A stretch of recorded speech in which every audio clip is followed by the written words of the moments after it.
Bagaimana kabarnya hari ini? Ibu harap anak-anak semua sehat selalu ya. Baiklah, bertemu lagi dengan Ibu Mega di pembelajaran tematik hari ini. Oke, ada yang beda ya di hari ini. Kok ada Ibu Mega ya yang nongol? Nah, hari ini Ibu Mega akan mulai mengajar anak-anak langsung dari video pembelajaran yang Ibu Mega buat sendiri ya. Oke, hari ini kita akan belajar tematik subtema 2 pembelajaran ke-6. Oke, silakan buka bukunya.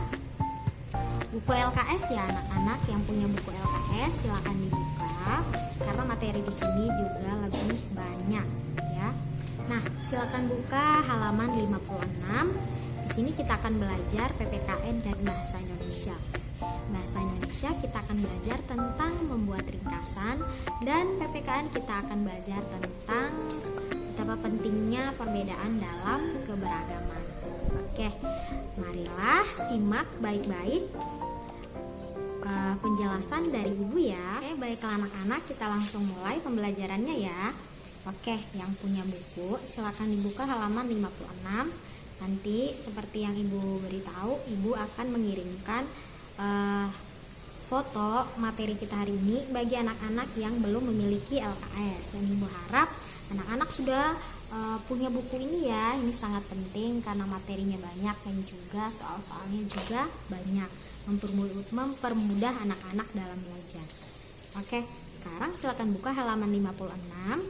Di situ ada teks ya tentang budaya gotong royong. Nah, di sini teksnya Ibu harap anak-anak membaca halaman 56, baca teksnya. Nanti kirimkan seperti biasa, tugas membacanya dikirimkan ke Ibu melalui voice note seperti biasa ya. Supaya apa?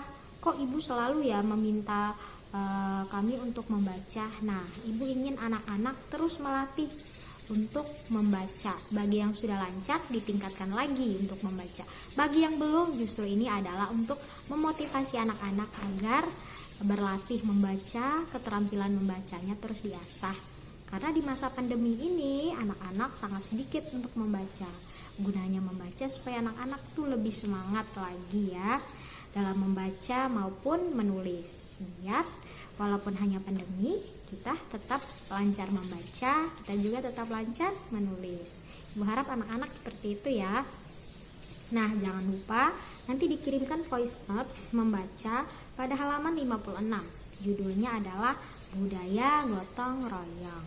Oke, nah supaya anak-anak lebih paham dan supaya anak-anak lebih tahu cara bacanya, tanda baca, intonasinya seperti apa dalam membaca, Ibu akan membaca juga ya, dan Ibu harap anak-anak bisa mendengarkan bacaan Ibu. Dan anak-anak bisa mencontohkan apa yang Ibu bacakan. Dengarkan baik-baik ya anak-anak. Budaya gotong royong. Indonesia dengan keragaman budaya memiliki ciri khas yang membentuk jati diri bangsa.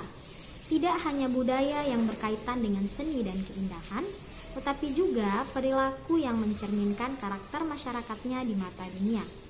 Identitas bangsa tercermin dalam segala aspek perilaku masyarakat. Di antaranya budaya gotong royong di tengah perbedaan serta ramah tamahan di tengah keramaian. Gotong royong merupakan istilah asli Indonesia. Budaya gotong royong telah tumbuh dan berkembang menjadi moral dan ciri khas bangsa yang diturunkan dari generasi ke generasi. Di antaranya keberagaman Indonesia, gotong royong hadir untuk menyatukan masyarakat tanpa memandang perbedaan.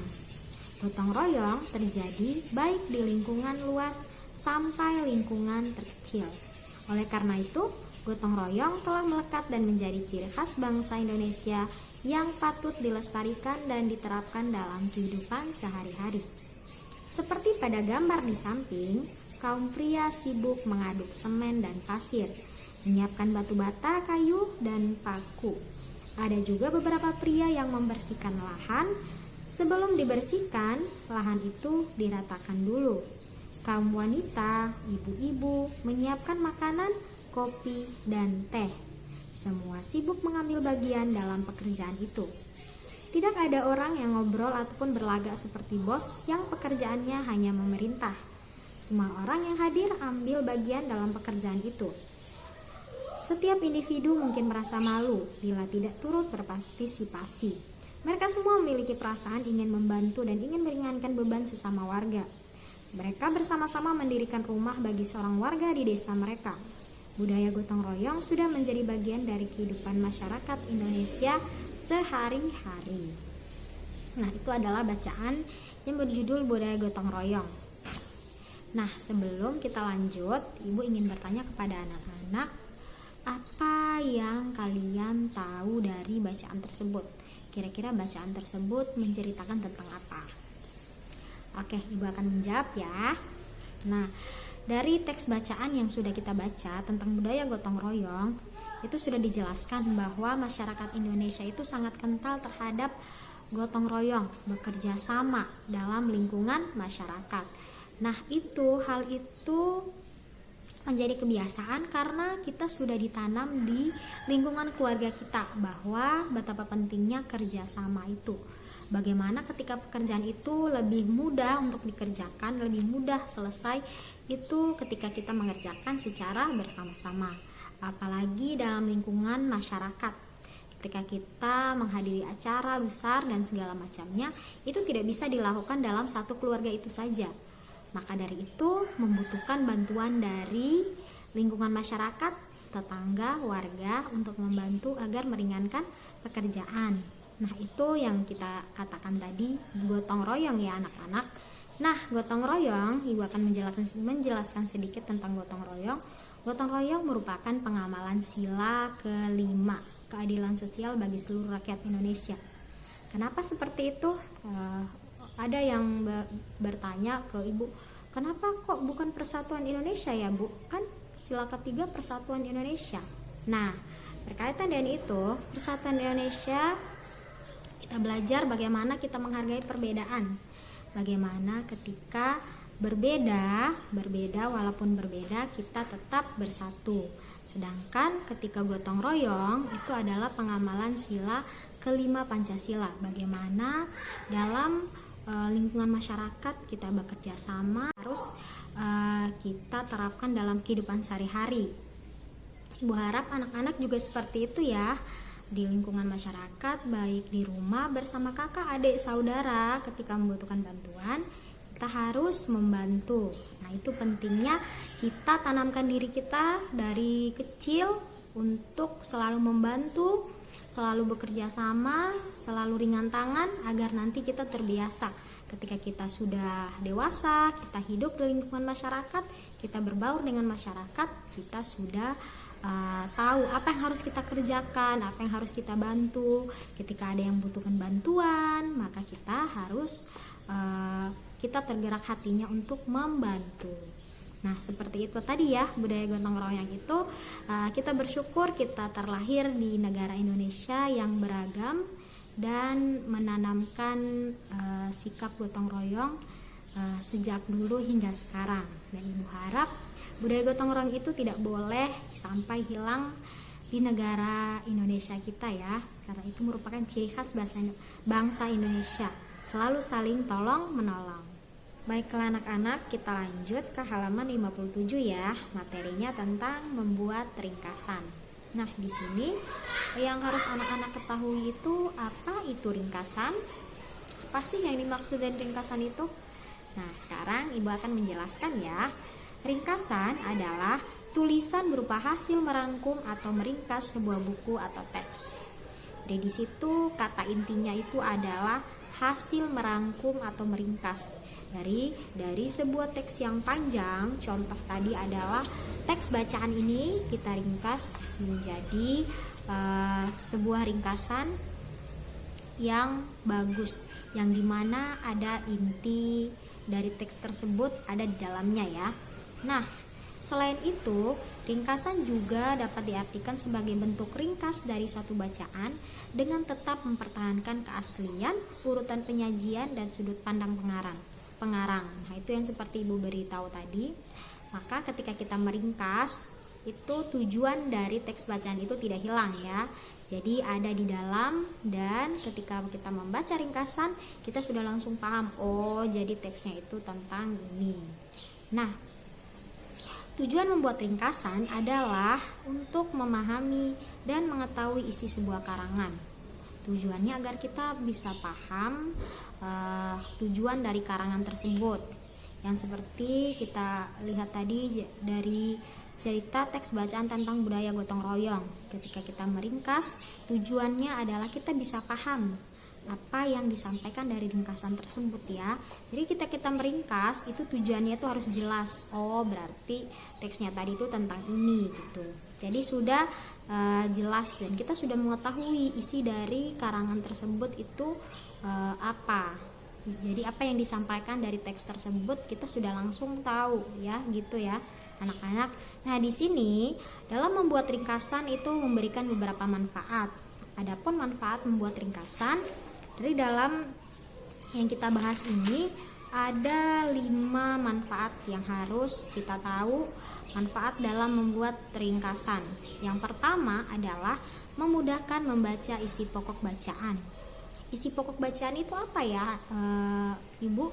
Kok aku udah lupa ya. Nah, isi pokok bacaan itu adalah penting isi dari sebuah bacaan. Kalau sudah berkaitan dengan isi, berarti kalimat penting, paragraf penting yang disampaikan dalam sebuah bacaan tersebut. Nah, Ibu jelaskan ya, materi yang dituliskan di dalam ringkasan hanyalah pokok bacaan yang ada pada naskah asli. Dengan ringkasan yang dibuat, maka memudahkan kita untuk memahami isi pokok bacaan. Nah, dalam memudahkan isi pokok bacaan, ketika kita membuat ringkasan, di situ sudah ada intinya, apa yang disampaikan kita langsung tahu. Oh, jadi bacaan tersebut membahasnya tentang ini nih. Bacaan tentang budaya gotong royong, oh dia ini membahas tentang betapa pentingnya gotong royong dalam kehidupan sehari-hari. Nah, itu adalah isi pokok dari bacaan tersebut, tidak boleh sampai hilang ya. Nah, yang kedua, memudahkan mengingat materi. Kalau kita membuat ringkasan dari teks tersebut, kita membuat ringkasan ya. Indonesia dengan keragaman budaya memiliki ciri khas yang membentuk jati diri bangsa, di mana kita menanamkan gotong royong dalam kehidupan sehari-hari. Ketika kita membuat ringkasan dengan memasukkan isi-isi pentingnya, kita akan mudah untuk mengingatnya. Oh, judul yang berkaitan dengan teks budaya gotong royong tadi itu materinya itu ya tentang budaya leluhur Indonesia, yaitu tentang gotong royong. Nah, itu sangat memudahkan kita ya.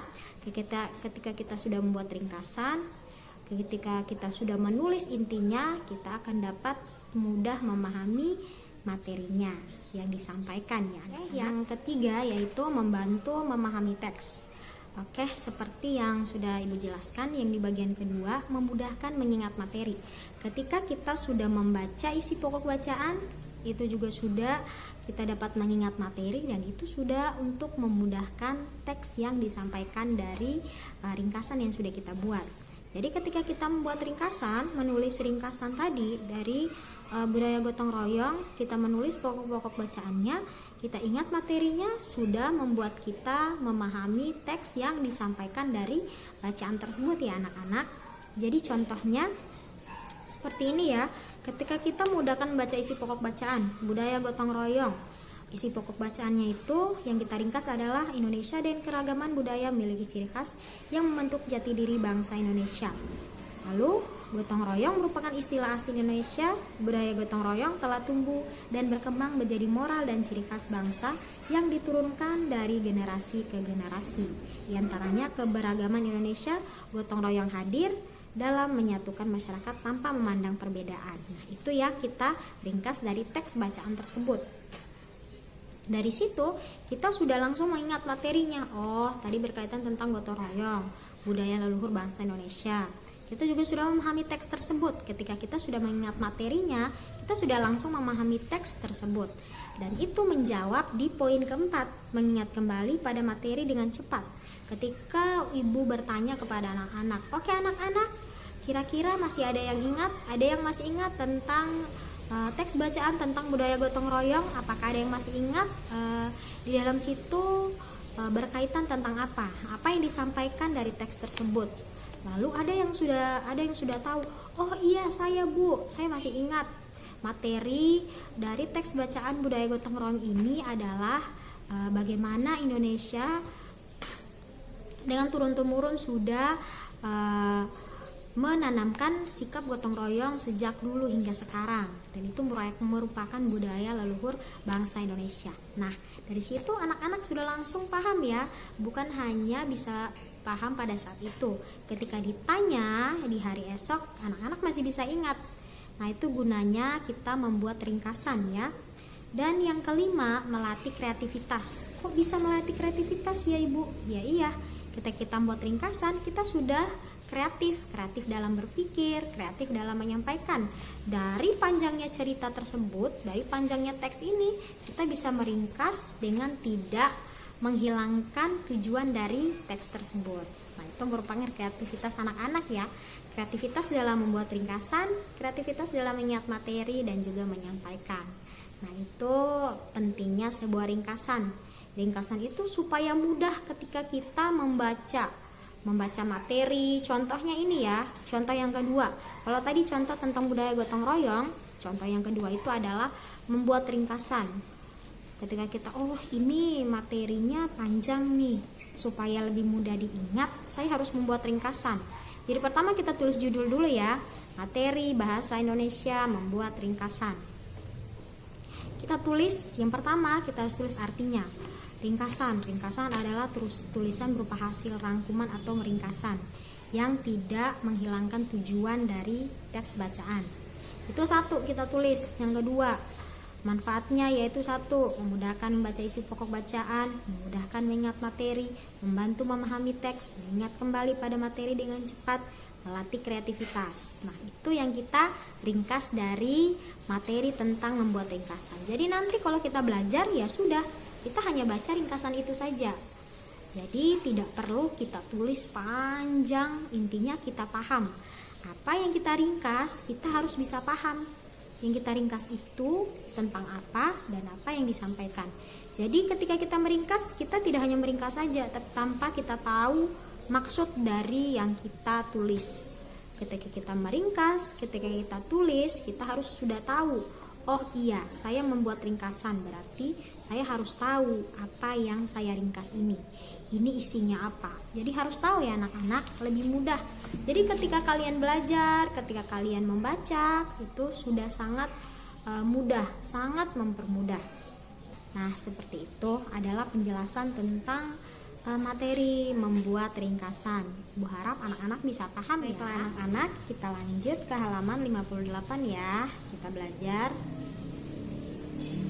tentang berbeda itu indah, beragam itu anugerah. Nah, sekarang silakan dibuka. Ibu akan membacanya, anak-anak mendengarkan ya. Berbeda itu indah, beragam itu anugerah. Dalam beberapa tahun terakhir, banyak orang seringkali mempersoalkan mengenai perbedaan. Begitu juga di tahun politik seperti sekarang ini. Perbedaan seolah-olah menjadi hal yang mengkhawatirkan, menjadi sebuah persoalan, dan bisa menjadi ancaman. Perbedaan bisa dijadikan alat untuk memecah belah masyarakat. Padahal, jika dilihat secara objektif, berbeda itu akan menjadi sebuah keindahan. Kenapa? Karena dalam perbedaan akan bisa membuat negeri ini kaya. Dalam perbedaan juga akan membuat kita belajar saling menghargai. Ingat, Tuhan menciptakan manusia berbeda satu dengan yang lainnya. Karena itulah Tuhan menganjurkan kepada setiap umat manusia untuk saling mengenal satu sama lain. Dalam upaya mengenal itulah dituntut adanya saling memahami dan mengerti. Karena di Indonesia tidak hanya diisi oleh masyarakat dengan satu agama, melainkan ada 6 agama. Nah, ada yang beragama Islam, Katolik, Kristen, Hindu, Buddha, dan Konghucu. Di Indonesia tidak hanya ada suku Jawa, tetapi juga ada Dayak, Sunda, Asmat, dan ribuan suku yang lainnya. Pemahaman dan pengertian ini perlu agar kita juga tahu bagaimana adat istiadat yang melekat pada masing-masing orang. Di Di negara yang majemuk ini, masyarakat model apa saja bisa kita lihat dan temukan. Untuk itulah, kita harus pikir logis dan tidak menjadikan perbedaan ini menjadi persoalan. Perbedaan harus disinergikan agar bisa menjadi harmoni yang indah. Itulah yang kemudian disebut toleransi dan kerukunan antar umat. Dalam perbedaan, setiap orang bisa hidup berdampingan dan saling tolong-menolong. Tuhan telah menciptakan Indonesia dalam keberagaman, karena itulah hidup dalam keberagaman itu tidak bisa dihindari. Ingat, keberagaman merupakan anugerah Tuhan yang harus dijaga dan dikenalkan kepada generasi muda. Hal ini penting agar generasi muda bisa menjadi generasi yang toleran, bukan generasi yang mudah marah hanya karena saling berbeda.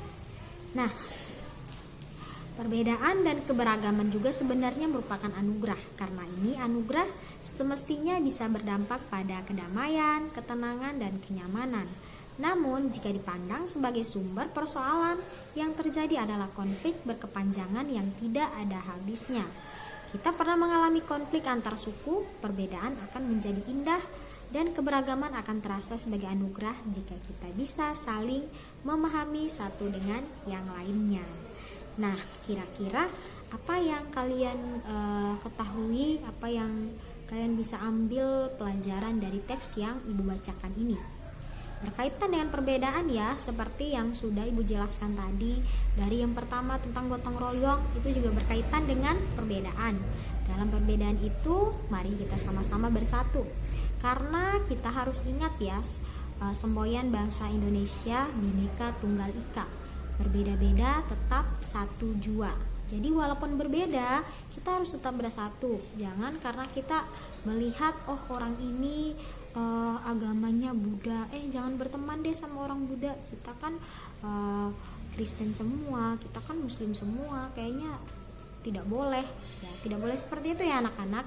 Karena kita hidup di negara Indonesia yang berbagai macam agama.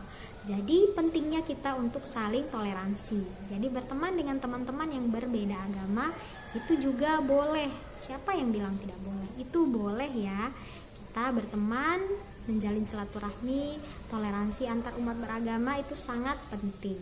Karena kita berbeda, kita harus bersatu agar tidak timbul pertengkaran ya.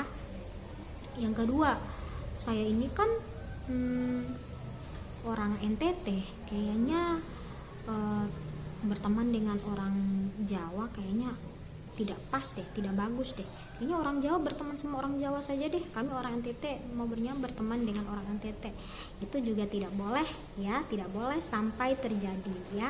Bagaimana kita menghargai perbedaan itu? Ketika kita berbeda suku, ada yang suku Jawa, orang ini orang Jawa, kami ini orang NTT.